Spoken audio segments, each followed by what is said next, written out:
муассисаи давлатии осорхонаи миллӣ ба ифтихори эълон гаштани соли 2025 соли байналмилалии ҳифзи пиряхҳо дар осорхонаи таърихии вилояти Суғд таҳти унвони инъикоси пиряхҳо дар осори рассомони Тоҷикистон намоиш баргузор намуданд. Дар чорабинӣ намояндагони муассисаи зертобаи Раёсати фарҳанги вилояти Суғд, Китобхонаи оммавии ба номи Тошхоҷа Асирӣ, Китобхонаи бачагонаи ба номи Аминҷон Шукӯҳӣ ва масъулини донишгоҳи давлатии Хуҷанд ба номи академик Бобоҷон Ғафуров иштирок ва суханронӣ намуданд.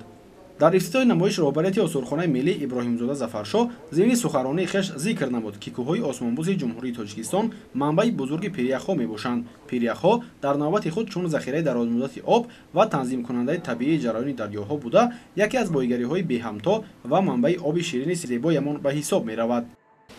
имрӯз дар осорхонаи таърихии вилояти Суғд аз фонди тиллоии осорхонаи миллии Тоҷикистон як намоиши махсуси ҷашнӣ таҳти унвони инъикоси пиряхҳо дар осори рассомони Тоҷикистон баргузор гашта истодааст, ки ғоя ё худ идеяи баргузории ин намоиш маншаъ мегирад аз ташаббусҳои ҷаҳонии президенти ҷумҳурии Тоҷикистон, асосгузори сулҳу ваҳдати миллӣ, пешвои миллат муҳтарам Эмомалӣ Раҳмон, ки соли 2025-ро соли ҳифзи пиряхҳо дар арсаи ҷаҳонӣ эълон намуданд.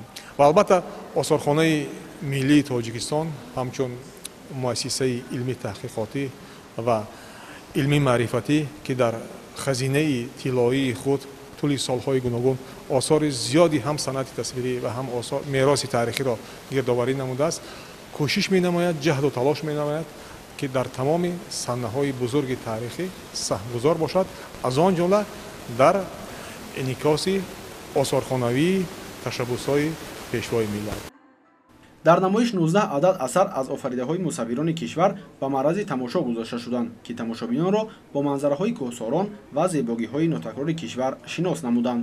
иброз гардид, ки масоҳати умумии пиряхҳо дар Ҷумҳурии Тоҷикистон тақрибан 8,5 километри мураббаъ буда, қариб 6% ҳудуди кишварро ташкил медиҳанд ва дар баландиҳои аз 3500 то 7495 метр ҷойгир мебошанд. боиси ёдоварист, ки Тоҷикистон аз захираи об бой буда 13000 пирях, 1300 кӯл, 947 дарьё, ҳазорҳо чашма ва обҳои маъданӣ дорад. аз ҳамин лиҳоз рассомон дар асарҳои худ манзараҳои зебо аз ҷумла пиряхҳо ва табиати диёри кӯҳистонро бо меҳри беандоза зиёд таҷассум намуданд.